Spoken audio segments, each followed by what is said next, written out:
దీంట్లోకి సరిపడా చిల్లీసు పచ్చిమిరపకాయలు నేను ఒక 5 వేసుకున్నాను. ఇవి కారంగా ఉంటాయి, అందుకే ఒక 5 వేసుకున్నాను, ఒక కప్కే కదా అందుకోసమని. తర్వాత దీంట్లో అల్లం ముక్కలు కూడా వేసుకొని మంచిగా గ్రైండ్ చేసుకోవాలి, కచ్చాపిచ్చగా గ్రైండ్ చేసుకుని ఈ పిండిని మొత్తం ఒక బౌల్లోకి తీసుకుందాం. తర్వాత దీంట్లో కొంచెం జీలకర్ర అలాగే సరిపడా సాల్ట్ వేసుకొని కలుపుకోవాలి. ఈలోపు ఒక ప్యాన్ పెట్టుకొని ఆయిల్ వేడి చేసుకుందాం. మనం ఆయిల్ హీట్ అయిన తర్వాతనే వేసుకోవాలండి, లేకపోతే పునుకులు మంచిగా రావు, పొంగవు.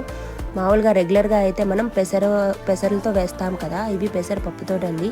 అవి ఏమో గట్టిగా వస్తుంటాయి, ఇదేమో కొంచెం మెత్తగా సాఫ్ట్గా వస్తుంది.